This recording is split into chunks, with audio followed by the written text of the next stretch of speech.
এখন বের হয়েছেন, 4টা গ্লাস নামায় রাখছেন, মুখে মাস্ক পরেন নাই কেন বাবা? দয়া করে সেনাবাহিনীকে কঠোর হতে বাধ্য করবেন না। করোনা নিয়ন্ত্রণে দেশে প্রথমবারের মতো শাটডাউনের সুপারিশ করে কোভিড-19 বিষয়ক জাতীয় কারিগরি পরামর্শক কমিটি। জনপ্রশাসন প্রতিমন্ত্রী জানিয়েছেন যে কোনো সময়ে শাটডাউনের ঘোষণা আসতে পারে। তার একদিন পরই সরকার আগামী 28 জুন থেকে 7 দিনের কঠোর লকডাউনের ঘোষণা দেয়। এবার আসি লকডাউন ও শাটডাউনের মধ্যে পার্থক্য কী? লকডাউন ও শাটডাউনের মধ্যে শুধু শব্দগত পার্থক্য। তবে শব্দগত পার্থক্য থাকলেও পরামর্শ কমিটির শাটডাউনের সঙ্গে এবার লকডাউনের খুব একটা পার্থক্য থাকছে না। তবে মাঠে থাকবে সেনাবাহিনী। লকডাউনের সাথে আমরা সবাই পরিচিত। লকডাউন হলো জরুরি অবস্থায় নেওয়া একটি সুরক্ষা ব্যবস্থা, যখন কোনো স্থানে বা ভবনে প্রবেশ করতে বা ছেড়ে যেতে বাধা দেওয়া, কাউকে কোনো নির্দিষ্ট স্থানে আটকিয়ে রাখা বা ঢুকতে না দেওয়া। জরুরি কারণ ছাড়া বাইরে কেউ বের হতে পারবেন না। আর শাটডাউন মানে হচ্ছে সব কিছু বন্ধ থাকবে, শুধুমাত্র জরুরি সেবা ছাড়া।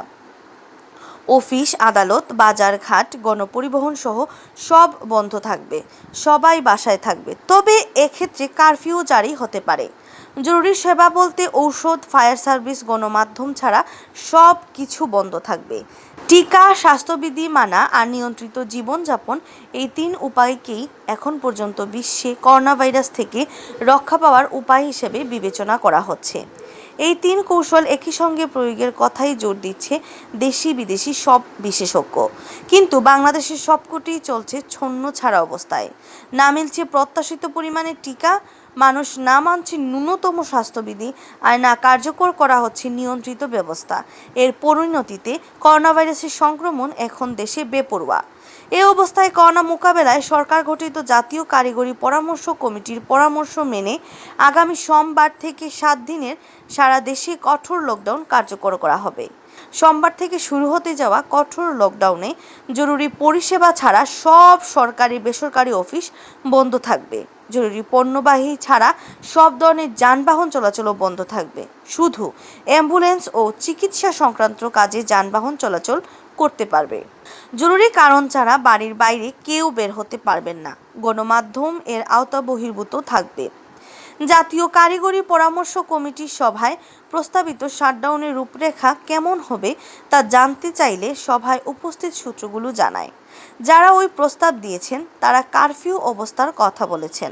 এক্ষেত্রে জরুরি সেবায় নিয়োজিত ছাড়া সব সরকারি বেসরকারি অফিস, আদালত, শিল্প কারখানা, ব্যবসা বাণিজ্য, দোকান, রেস্তোরাঁ সহ সব ধরনের বিপণী বিতান বন্ধ থাকবে। জরুরি কাজ ছাড়া কেউ ঘর থেকে বের হতে পারবেন না।